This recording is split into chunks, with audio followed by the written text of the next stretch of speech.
you always think about when you get married and your wife's gonna have a baby and you're like, all right, I'm gonna have a boy. I get somebody to go out in the woods with, and then we had a girl, but she is actually more enthusiastic about being in the woods than any boy that I know her age. Anytime I get ready to go to the lead, grab my boots, and she's like, you ain't going without me. I was about 2, I think, and then it was the first time I went hunting with my dad, and he took me to the blind. No. I just went there with him, but then when I actually went in the blind and started hunting with him, I was about 4.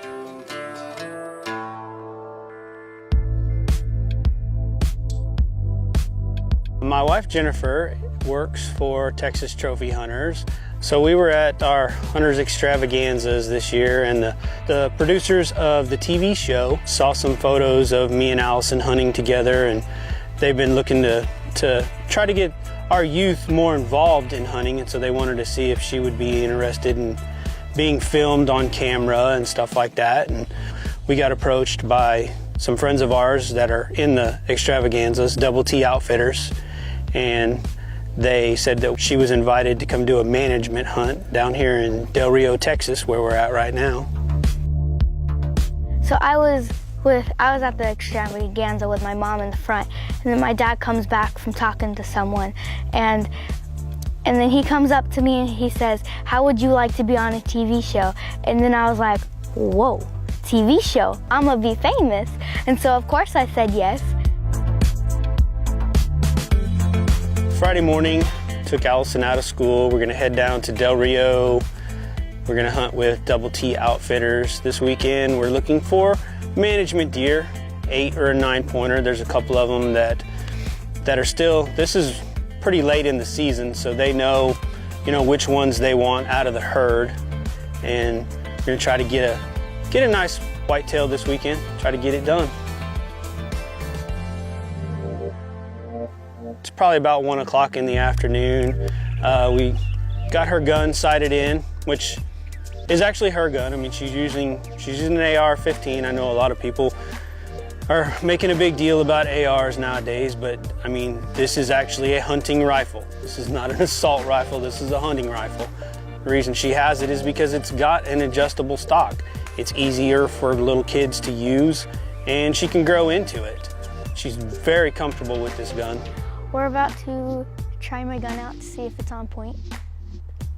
Then what are we gonna do? Go to the blind.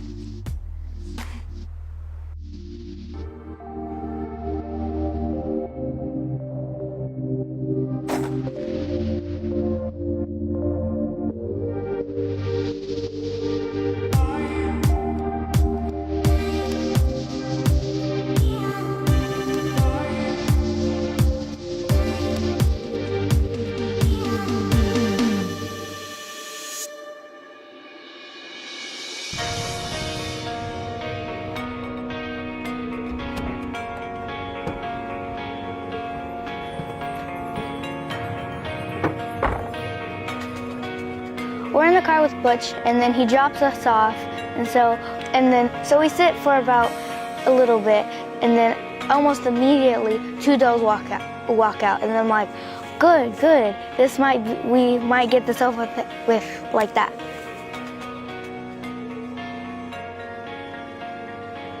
So the next deer that showed up was a smaller 8-point little basket rack, but he was really spooky. The deer were not, they couldn't stay around long enough for us to even to get a good look and see how old he was.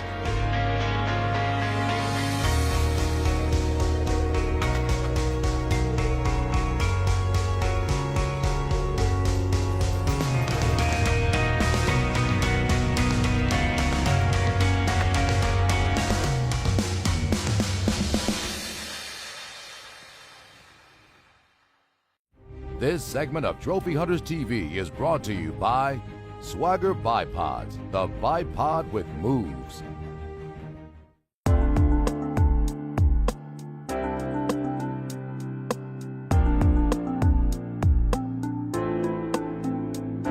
It's always fun having, preteens in the blind because she's always on Snapchat, making sure she's connected with her friends and taking pictures out the window of the deer that are there and making sure all her friends are seeing what she's doing.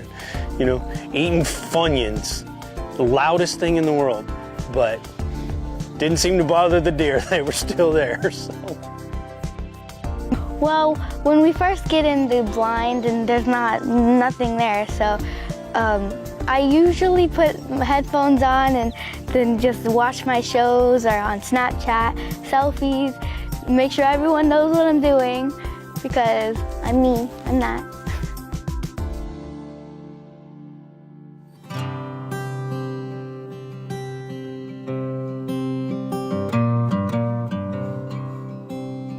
So the next day we're heading back out to the Ranch King blind because we figured we were in a really good location. We saw a lot of deer, a lot of stuff to look at. There was a lot of does, and normally where there's a lot of does, there's a lot of bucks too. And I mean, we saw a lot of deer that came in, a lot of bucks that were, just not quite what we were looking for.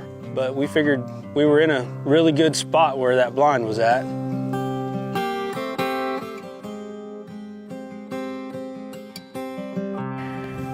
So I'm checking Snapchat, and then my dad picks up the binoculars, and then I look over, and then here comes a buck.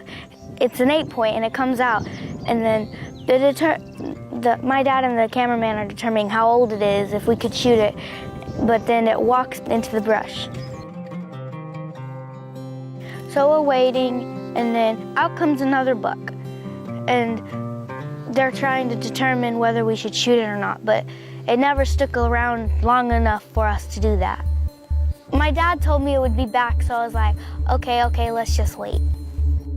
There's a couple of deer feeding out on the road, nothing we were really looking for. And then all of a sudden, this really great 9-pointer stepped out on the road. I mean, exactly what we were looking for.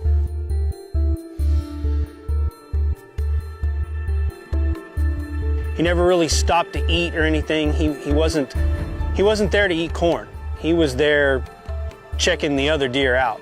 He never gave her the opportunity to take that shot.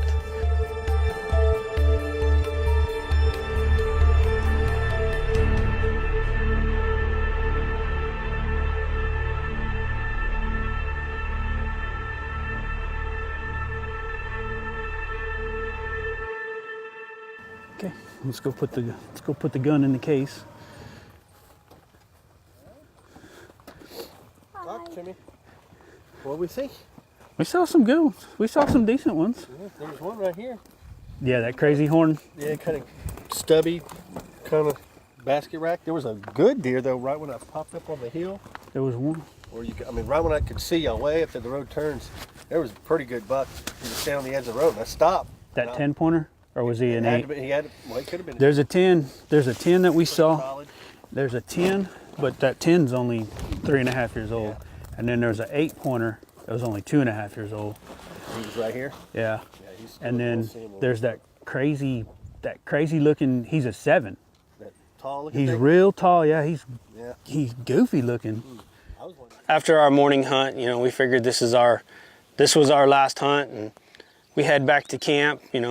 Figured okay, we didn't get it done, and went to talk to Brett. He's the guy from Double T Outfitters, and he wanted Allison to get a deer, so he invited her to come back down. When it got a little bit cooler, and give her a little bit better opportunity to take a mature deer that we were looking for. No luck. No. I mean, we saw that 10-pointer again. Mm-hmm. Saw him. We were waiting to see what was going to come out, but No 9. no, he didn't show up this morning. So, Well, and that's the one I think she really wants. That's the one she had her heart set on. So, well, that's what we want to get her. yeah, One she likes. Well, the good part about it is we got 3 more months to hunt. absolutely, Yeah. absolutely. Get a little cooler weather and Yeah, get a little. other deer show up. Yeah, to where it's not so green. Where Mhm. they need to come out. Not. Oh yeah, they're just kind of wanting to come out, and they're kind of cruising right now. Yeah, exactly. And there's So. still, there's still so many bucks altogether. Mm-hmm.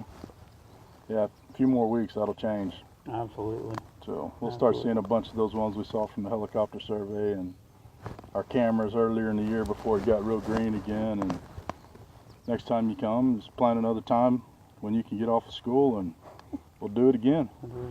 So Yeah, sounds good. all right. Sounds good. Did you have a good time? Yeah. Well, that's good. And that's what it's all about. And then just imagine when you got that big deer in your hands, you know, it's all worthwhile. I thought, oh well, it's okay, not a deer. But then over the Christmas break, they said, come back. We're definitely going to get you a deer this time. And so we come back. This segment is provided by Big and J. The aroma is super strong, the range is super long.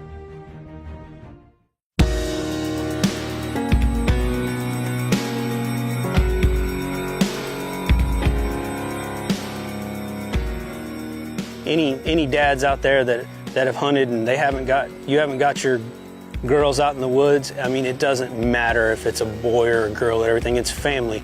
It's all family oriented. Get them involved. They'll love it. I mean, Allison's loved it since she was 2 years old, and she's still very passionate about it. I mean, nowadays, I mean, she's 12 years old, there's a lot of things we don't see eye to eye about, but being in the woods is always great. She's always up for it. I mean, I get more excited watching when she's behind the rifle than I do, you know, any big deer that I've ever killed. I don't think I've ever got as excited as I have watching her, you know, shoot does or shoot management deer that we were after today. Plus, it's just so exciting just seeing little girls in the woods, because it's not something that you see all the time.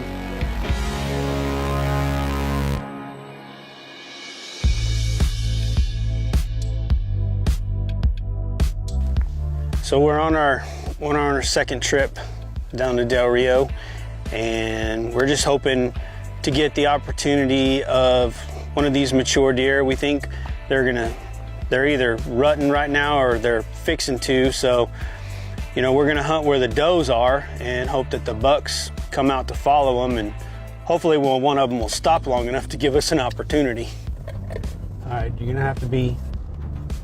It's gonna be different than what you're used to hunting in, because you're used to hunting inside of blinds, and so it doesn't really matter. You know, you can make noise or whatever, and it doesn't matter. But when we're sitting out here in the open, you're gonna have to be a little more quiet, because they can hear a lot better. All right. Not even like a little pop-up? No, you can. Well, no. We're gonna make a blind. We're gonna put some burlap around it and stuff like that. But no, it's not a pop-up. So the first afternoon we have an opportunity to hunt. We're actually hunting on the ground. We're in a makeshift ground blind. You know, we kind of stepped away from the Ranch King blind because our outfitter had put some trail cameras up and had a couple of really nice mature deer that were moving around in this particular area, but we didn't want to move the blind and, you know, put that out there and put something new for these deer to get spooked about. So we just set up on the blind, set up on the ground, made our own blind. We saw 2 does come out, and which was a good sign, because, you know, they're rutting. The bucks shouldn't be too far away. But, you know, right as they stepped out, you know, the wind started swirling real bad, and since we were on the ground, you know, they got spooked and they took off. So the last evening of our hunt, you know, we moved over to a small ground blind that was in a draw. You know, it looked like a really good spot. The wind had kind of died down just a little bit, so we were thinking, you know, this was going to be the best spot, give us the best opportunity to see one of these mature deer. But all we saw was does.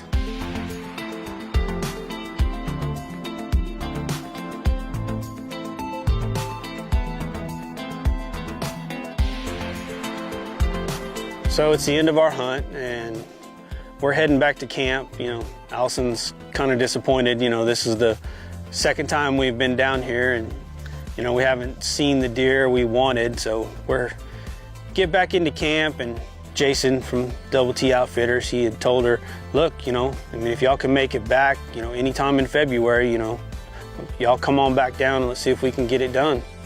They said we can go back again. You know, third time's the charm, right? And then another good news is I get to miss another day of school.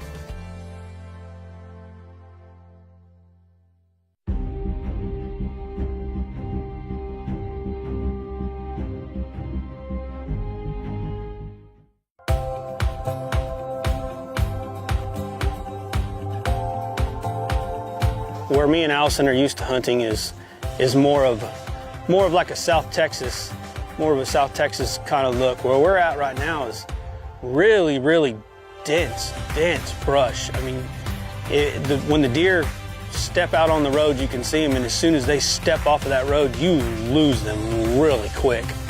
Really hard to see deer coming in. I mean, they almost surprise you because you don't see them from far away, just like, you know, like you do in South Texas or something else like that.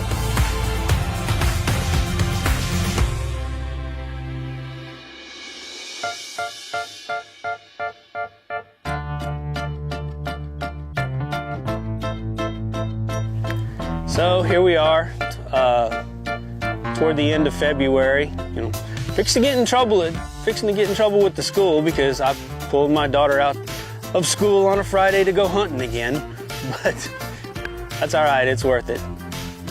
Fixing to head back down to Del Rio and see if we can get this taken care of. Yeah, we just got to camp, checked the gun's on 0, fixing to go head out, looking for a management buck. You know, 9-pointer, 8-pointer, something like that. Should be a good day. We're nice and overcast, so hopefully the deer are out moving around. Should be good. You ready to go, Buck? So we go back into another blind, and it kind of looks the same as it was before. Nothing showed up for the past 2 hours we were there. All of a sudden, bam, walks this 8-pointer, walks right out in the road. So my dad finally just pulls out his phone and then takes a picture and he sends it to the guide. And the guide told my dad that if she likes it, shoot him. And I'm like, well, I'm not missing out of this opportunity because I don't want to come back again. So I get up and I'm about to shoot it, and then it just walks back in the brush.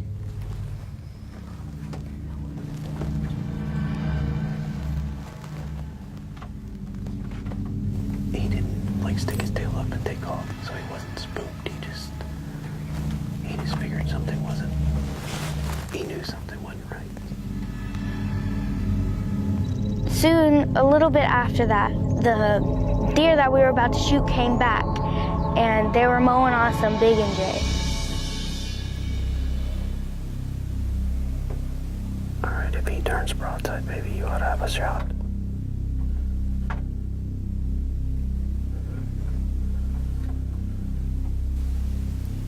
There you go.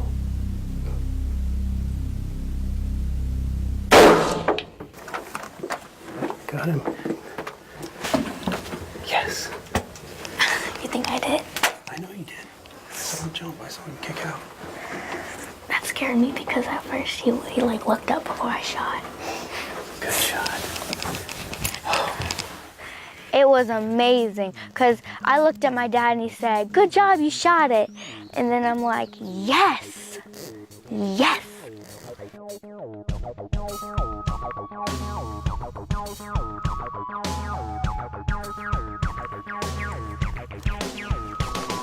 What do you think?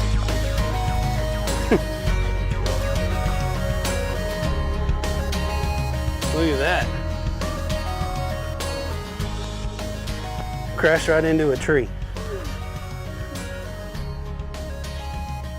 It's been great to watch her grow up hunting. I mean, when I was a kid, I grew up hunting with my dad and my grandpas and my uncles and everybody, and hopefully as she gets older, she keeps this passion for hunting and passes it on down to her children. One of these days, I look forward to guiding my grandchildren, having her in the blind and me guiding. That's going to be awesome. but that's like 1,000 years from now, so.